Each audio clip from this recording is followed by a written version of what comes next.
ಆತ್ಮೀಯ ಬಂಧುಗಳೇ, ಶ್ರೀಮದ್ ಭಗವದ್ಗೀತೆ ತತ್ವ ವಿವೇಚನೆ ಟೀಕಾ ಅಧ್ಯಾಯ 5 ಕರ್ಮ ಸನ್ಯಾಸ ಯೋಗ. ಇದರಿಂದ ನಾವು 2ನೇ ಶ್ಲೋಕವನ್ನು ತಿಳ್ಕೊಳ್ತಾ ಇದ್ವಿ. ಓದ ಭಾಗದಲ್ಲಿ ಸಾಂಖ್ಯಯೋಗ ಮತ್ತು ಕರ್ಮಯೋಗ ಎರಡನ್ನೂ ಒಬ್ಬನೇ ಮನುಷ್ಯ ಒಟ್ಟೊಟ್ಟಿಗೆ ಮಾಡೋದಕ್ಕೆ ಸಾಧ್ಯ ಇಲ್ಲ. ಅದಕ್ಕೇನು ಕಾರಣಗಳು ಅಂತ ತಿಳ್ಕೊಳ್ತಾ ಇದ್ವಿ.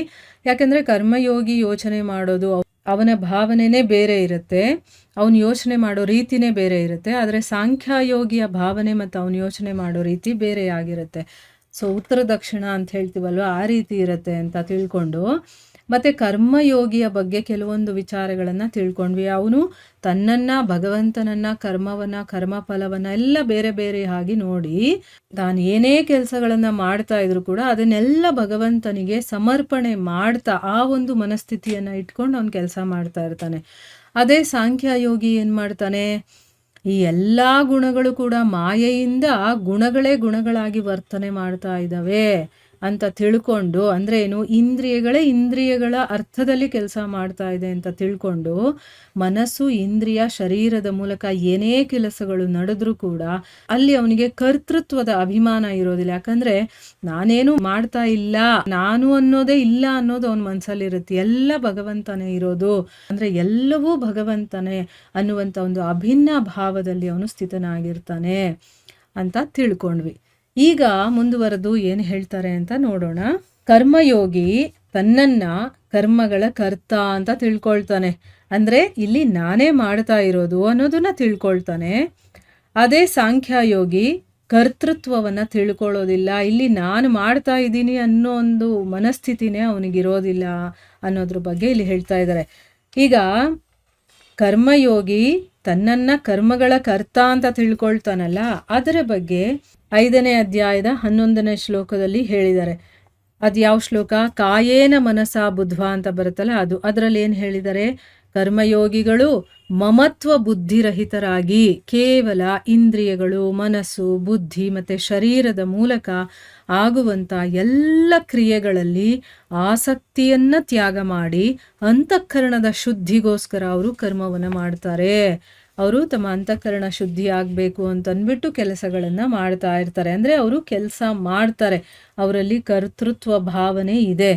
ಆದರೆ ಸಾಂಖ್ಯಯೋಗಿ ಇದಾನಲ್ಲ, ಅವನು ಕರ್ತೃತ್ವವನ್ನು ತಿಳ್ಕೊಳ್ಳೋದಿಲ್ಲ ಅನ್ನೋದ್ರ ಬಗ್ಗೆ ಇದೇ ಅಧ್ಯಾಯದ 8 ಮತ್ತು 9ನೇ ಶ್ಲೋಕದಲ್ಲಿ ಹೇಳಿದ್ದಾರೆ. ಏನು? ನೈವ ಕಿಂಚಿತ್ ಕರೋಮೀತಿ ಅಂತ ಬರುತ್ತಲ್ಲ ಆ ಶ್ಲೋಕ. ಅದರಲ್ಲಿ ಏನು ಹೇಳ್ತಾನೆ? ತತ್ವವನ್ನು ಯಾರು ತಿಳ್ಕೊಂಡಿರ್ತಾನೋ ಅಂತ ಸಾಂಖ್ಯಯೋಗಿ ನೋಡ್ತಾ ಇದ್ರು, ಕೇಳ್ತಾ ಇದ್ರು. ಮುಟ್ಟಬೇಕಾದ್ರೆ ಅವನಿಗೇನು ಊಟ ಮಾಡ್ತಾ ಇದ್ದಾನ, ನಡೀತಾ ಇದ್ದಾನ, ನಿದ್ರೆ ಮಾಡ್ತಾ ಇದ್ದಾನ, ಉಸಿರಾಡ್ತಾ ಇದ್ದಾನ, ಮಾತಾಡ್ತಾ ಇದ್ದಾನ, ಅಥವಾ ಕಣ್ಣುಗಳು ತೆಗಿತಾ ಇದೆ, ಮುಚ್ಕೊಳ್ತಾ ಇದೆಯೇ, ಅದೆಲ್ಲ ಮಾಡಬೇಕಾದ್ರೂ ಕೂಡ ಆ ಎಲ್ಲ ಇಂದ್ರಿಯಗಳು ಕೂಡ ತಮ್ಮ ತಮ್ಮ ಕೆಲಸಗಳನ್ನು ತಾವು ಮಾಡ್ತಾ ಇದ್ದಾವೆ. ಇಲ್ಲಿ ನಾನು ಏನನ್ನೂ ಮಾಡೋದಿಲ್ಲ ಅಂತ ತಿಳ್ಕೋಬೇಕು ಅಂತ ಹೇಳಿದ್ದಾನೆ. ಅಂದರೆ ಏನು? ಸಾಂಖ್ಯಯೋಗಿ ಈ ರೀತಿ ಯೋಚನೆ ಮಾಡ್ತಾನೆ. ಅಲ್ಲಿ ಅವನು ನಾನು ಮಾಡ್ತಾ ಇದ್ದೀನಿ ಅಂತ ತಿಳ್ಕೊಂಡ್ರೆ, ಇವನು ನಾನು ಮಾಡ್ತಾ ಇಲ್ಲ ಅಂತ ತಿಳ್ಕೊಳ್ತಾನೆ. ಅಂದರೆ ಅಲ್ಲಿ ಕರ್ತೃತ್ವ ಭಾವ ಇಲ್ಲ ಅವನಿಗೆ. ಇನ್ನು ಕರ್ಮಯೋಗಿ ತನ್ನ ಕರ್ಮಗಳನ್ನು ಭಗವಂತನಿಗೆ ಅರ್ಪಣೆ ಮಾಡಿಬಿಡ್ತಾನೆ. ಈ ವಿಷಯದ ಬಗ್ಗೆ 9ನೇ ಅಧ್ಯಾಯದ 27 ಮತ್ತು 28ನೇ ಶ್ಲೋಕದಲ್ಲಿ ಹೇಳಿದ್ದಾನೆ. ಯತ್ಕರೋಷಿ ಯದಶ್ನಾಸಿ ಅನ್ನುವಂಥ ಶ್ಲೋಕ ಇದೆಯಲ್ಲ ಅದು. ಅಂದರೆ ಅಲ್ಲಿ ಭಗವಂತ ಹೇಳ್ತಾನೆ, ಅರ್ಜುನ, ನೀನು ಯಾವ ಕೆಲಸನ ಮಾಡ್ತಾ ಇದೆಯೋ, ಅಥವಾ ಏನನ್ನು ತಿಂತಾ ಇದೆಯೋ, ಯಾವುದನ್ನು ಹೋಮ ಮಾಡ್ತಾ ಇದೆಯೋ, ಅಥವಾ ದಾನನೇ ಮಾಡ್ತಾ ಇದೆಯೋ, ತಪಸ್ಸೇ ಮಾಡ್ತಾ ಇದೆಯೋ, ಅದೆಲ್ಲವನ್ನು ಕೂಡ ನನಗೆ ಅರ್ಪಣೆ ಮಾಡಿಬಿಡು. ಆಮೇಲೆ ಈ ರೀತಿ ಯಾವುದರಲ್ಲಿ ನೀನು ಎಲ್ಲ ಕರ್ಮಗಳನ್ನು ಕೂಡ ಭಗವಂತನಾದ ನನ್ನಲ್ಲಿ ಅರ್ಪಣೆ ಮಾಡ್ತೀಯೋ ಅಂತಹ ಸನ್ಯಾಸ ಯೋಗದಿಂದ ಕೂಡಿರುವಂತಹ ಚಿತ್ತ ಇರುವಂತಹ ನೀನು ಶುಭಾಶುಭ ಫಲರೂಪವಾದ ಕರ್ಮ ಬಂಧನದಿಂದ ಮುಕ್ತನಾಗ್ಬಿಡ್ತೀಯ. ಅದರಿಂದ ನನ್ನನ್ನೇ ನೀನು ಪಡ್ಕೊಳ್ತೀಯ ಅಂತ ಕೂಡ ಹೇಳ್ತಾನೆ.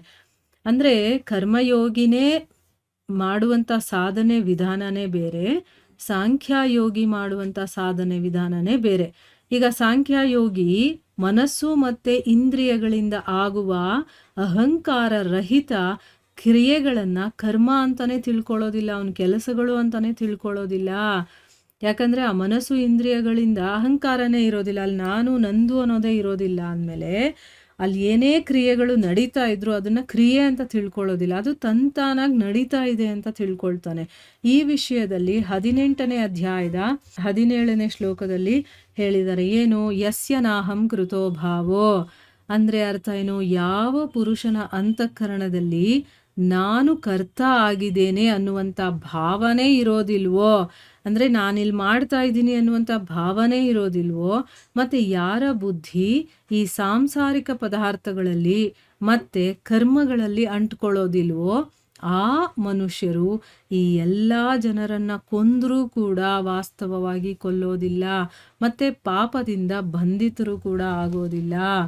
ಅಂದರೆ ಅಲ್ಲಿ ನಾನು ಅನ್ನುವಂಥ ಭಾವನೆನೇ ಇರೋದಿಲ್ಲ, ಕರ್ತೃತ್ವ ಭಾವನೆ ಇರೋದಿಲ್ಲ, ನಾನು ಮಾಡ್ತಾ ಇದ್ದೀನಿ ಅನ್ನುವಂಥ ಅಹಂತೆನೂ ಇರೋದಿಲ್ಲ. ಅಂತಂದಮೇಲೆ ಅವರು ಇಲ್ಲಿ ಕೊಲ್ತಾ ಇದ್ದರೂ ಕೂಡ ಆ ಇಂದ್ರಿಯಗಳ ಮೂಲಕ ಆ ಕೆಲಸ ನಡೀತಾ ಇರುತ್ತೆ ಹೊರತು ಅಲ್ಲ ಅವ್ನು ನಾನು ಮಾಡ್ತಾ ಇದ್ದೀನಿ ಅನ್ನುವಂಥ ಮನಸ್ಥಿತಿಲೇ ಇರಲ್ಲ. ಅಂದಮೇಲೆ ಅವನಿಗೆ ಯಾವ ಪಾಪನೂ ಬರಲ್ಲ, ಬಂಧನನೂ ಇರೋದಿಲ್ಲ ಅಂತಂದ್ಬಿಟ್ಟು ಅಲ್ಲಿ ಹೇಳ್ತಾ ಇರೋದು. ಅಂದರೆ ಇಲ್ಲಿ ಅಹಂಕಾರ ರಹಿತವಾಗಿ, ಅಹಂಕಾರ ಅಂತಂದರೆ ಇಲ್ಲಿ ನಾನು ನಂದು ನಾನೇ ಮಾಡ್ತಾ ಇದ್ದೀನಿ ಅನ್ನುವಂಥ ಕರ್ತೃತ್ವ ಯಾವುದೂ ಇರೋದಿಲ್ಲ. ಆ ರೀತಿ ಮಾಡ್ತಾ ಇರುವಂಥ ಕ್ರಿಯೆಗಳು ಇಂದ್ರಿಯಗಳ ಮೂಲಕ ಅಥವಾ ಗುಣಗಳ ಮೂಲಕ ಅದು ನಡೀತಾ ಇದೆ ಅಂತ ತಿಳ್ಕೊಳ್ತಾನೆ ಅವನು. ಅದರಿಂದ ಅವನಿಗೆ ಯಾವುದೇ ಕರ್ಮಗಳು ಅಂಟ್ಕೊಳ್ಳೋದಿಲ್ಲ ಅಥವಾ ಯಾವುದೇ ಪಾಪನೂ ಅವನಿಗೆ ಅಂಟ್ಕೊಳ್ಳೋದಿಲ್ಲ ಅಂತಂದ್ಬಿಟ್ಟು ಅದರ ಅರ್ಥ ನೋಡಿ. ಎಷ್ಟು ವಿಶೇಷವಾದಂಥ ಅರ್ಥಗಳನ್ನು ಇದು ಕೊಡುತ್ತೆ. ನಾವು ಹೇಗೆ ಅದನ್ನು ಓದ್ತೀವಿ ಅಥವಾ ಅವ್ರು ಹೇಳಿರೋದನ್ನು ಯಾವ ಮಟ್ಟಕ್ಕೆ ನಾವು ಡೀಪಾಗಿ ಅದನ್ನು ತಗೊಂಡು ಅರ್ಥ ಮಾಡ್ಕೊಳ್ಳೋ ಪ್ರಯತ್ನ ಮಾಡ್ತೀವಿ ಅನ್ನೋದ್ರ ಮೇಲೆ ಇದು ನಿಂತಿದೆ. ನಮ್ಗೆ ಅರ್ಥ ಆಗುತ್ತೋ ಇಲ್ವೋ ಅಂತ ತುಂಬ ಚೆನ್ನಾಗಿ ಎಕ್ಸ್ಪ್ಲೇನ್ ಮಾಡಿದ್ದಾರೆ. ಇದರ ವಿಷಯದ ಬಗ್ಗೆ ಇನ್ನೂ ಸ್ವಲ್ಪ ಹೇಳಿದ್ದಾರೆ, ಅದನ್ನು ನಾವು ಮುಂದಿನ ಭಾಗದಲ್ಲಿ ತಿಳ್ಕೊಳ್ಳೋಣ. ಹರೇ ಕೃಷ್ಣ.